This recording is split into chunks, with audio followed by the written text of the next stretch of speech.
Hello everyone.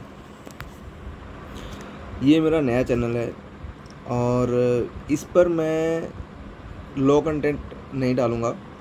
इस पर मैं सारी बातें वो करूँगा जो समाज में जो चल रही है और जिन पर शायद बात होनी चाहिए, और कोशिश करूँगा वो पॉइंट उठाने की जिनके बारे में शायद कोई बात नहीं कर रहा। आज हम बात करेंगे प्रोटेस्ट में जो हमले हुए पुलिस वालों पर, उनके बारे में बात करेंगे।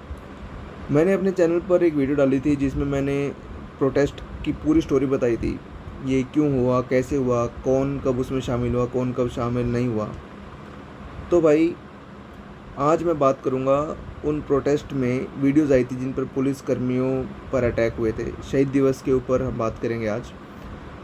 एक्चुअली शहीद हम उन जवानों को कहते हैं जो हमारी इस देश की सेवा करते हुए और वो प्राण त्याग देते हैं, मतलब उनकी या फिर उनकी हत्या कर दी जाती है दुश्मनों के द्वारा, उनको शहीद कहा जाता है।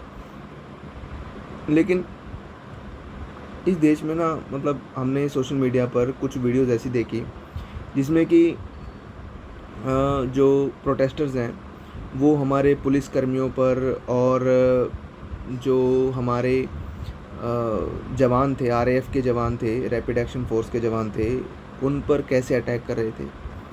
मतलब 50-50 बच्चे एक जवान को घेर कर उसको पीट रहे थे। ये बहुत ही शर्मनाक बात है। हालांकि कुछ वीडियोज़ ऐसी भी आई जिनमें पुलिसकर्मी और जवान जो है, ऐसे असल में जवान की तो कोई वीडियो नहीं है जिसमें कोई जवान बच्चों पर ऐसे मतलब क्रूरता से अटैक कर रहा हो। लेकिन पुलिसकर्मी बच्चों को कई कुछ वीडियोज़ थी जिनमें वो उनको परेशान कर रहे थे या फिर गलत तरीके से उनको टॉर्चर किया जा रहा था। हम मानते हैं कि कुछ पुलिसकर्मी ऐसे होते हैं, लेकिन सभी ऐसे नहीं होते। एक बात मैं यहाँ पर कहना चाहूँगा कि जिसके पास भी पावर आ जाती है ना, जो भी सत्ता में या फिर जो भी किसी को दबा लेता है दूसरे को, उसमें फिर घमंड आ जाता है कि अब तो मैं ऊपर हूँ, अब देखता हूँ इनको। ठीक है। और इसमें चाहे कोई भी हो, स्टूडेंट्स हो, पुलिस हो, आप हो, मैं हूँ, कोई भी हो। ठीक है। शुरू में क्या हुआ, शुरू में स्टूडेंट्स की बात कोई नहीं सुन रहा था। ठीक है। पुलिस वहाँ पर थी, पुलिस उनको कंट्रोल किए हुए थी। जैसे ही पुलिस उनको कंट्रोल किए हुए थी तो पुलिस आ गई। पुलिस को ये लग गया कि भाई अब तो हम ही हैं, जो कुछ भी है हमसे ऊपर कौन है। फिर स्टूडेंट्स उसमें और जुड़े प्रोटेस्ट में, उन्होंने फिर उसको मतलब वो उन्होंने पुलिस को पीटना शुरू कर दिया। मतलब उनके बीच कुछ झड़प हो गई, प्रोटेस्टर्स के और पुलिस के बीच में। झड़प होने के बाद स्टूडेंट्स का पलड़ा भारी पड़ गया। फिर स्टूडेंट्स हो गए कि अरे हम तो स्टूडेंट्स हैं, हमें कौन कुछ कहेगा, हम तो इनको बता देंगे, हम तो इनकी खाट खड़ी कर देंगे। ठीक है। फिर उसके बाद जो है, अब जब प्रोटेस्ट ख़त्म हो गया, प्रोटेस्ट ख़त्म क्यों हुआ, क्योंकि मांग मान ली गई और एजुकेशन मिनिस्टर ने जो है इस्तीफ़ा दे दिया। लेकिन अब सीजेपी वालों को लग रहा है कि इसमें तो हम जो है हम जीत गए। तो अब वो खुद को पावरफुल महसूस कर रहे हैं और अब वो ये धमकी दे रहे हैं कि हम तो आंदोलन करेंगे अगर केसेस वापस नहीं लिए, जो आपने गारंटी दी थी। भाई गारंटी दी थी केस वापस लेने की, तो उनके लेंगे ना जिन पर कोई केस नहीं था पहले, जो अपराधी हैं उनके केस क्यों वापस लेंगे। ठीक है। और आप वीडियोस देखिए कितनी बुरी तरह से एक आदमी को मारा पीटा जा रहा है। अरे वो भी आप ही में से किसी बच्चे का फादर हो सकता है भाई।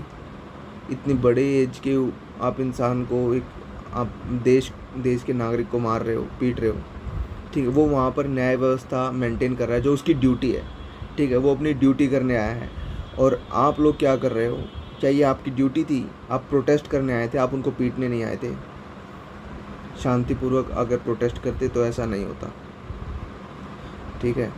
तो यार मैं यहाँ पर सिर्फ इतना ही कहना चाहूँगा कि जो भी दूसरे के ऊपर हावी हो जाता है उसमें फिर घमंड आ जाता है और वो फिर उस घमंड में चूर होके उसको फिर पता नहीं चलता कि वो क्या कर रहा है और क्या करने जा रहा है। ठीक है।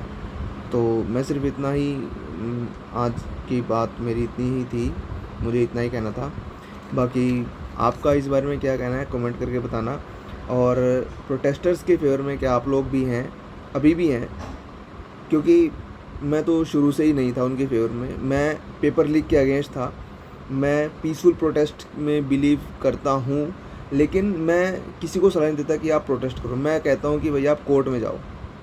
अभी जैसे एक न्यूज़ आई थी, एक नीट यूजी में एक बच्चे के 24 घंटे के अंदर 3 बार उसके नंबर्स चेंज हुए उसके रिज़ल्ट में।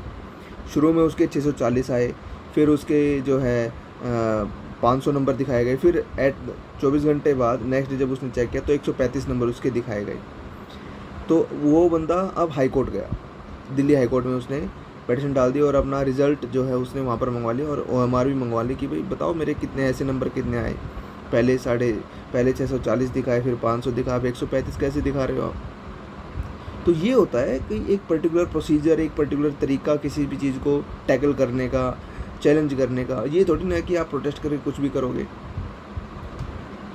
ठीक है ना। एक प्रॉपर रास्ता अपनाओ, पढ़े लिखे हो यार आप लोग अनपढ़ थोड़ी हो। मतलब इस देश में अब शिक्षा का स्तर कागज़ों में तो इतना ऊंचा हो चुका है, लेकिन ग्राउंड रियलिटी क्या है वो आप देख लीजिए। प्रोटेस्ट में हमने देख लिया, ठीक है। मैं बस इतना ही कहना चाहूँगा, बाकी आप लोग अपना व्यू और अपने विचार कमेंट करके मुझे बता सकते हैं। और बाकी वीडियो अगर अच्छी लगे तो उसको लाइक कीजिए, मेरे चैनल को सब्सक्राइब कर लीजिए, क्योंकि इस चैनल पर अनएडिटेड, अनबायस्ड और ऐसे ही गरम गरम मुद्दे शेयर करेंगे, इन पर बात करेंगे और जितना हो सकेगा, जितना भी हो सकेगा सच्चाई लाने की कोशिश करेंगे। Thank you so much.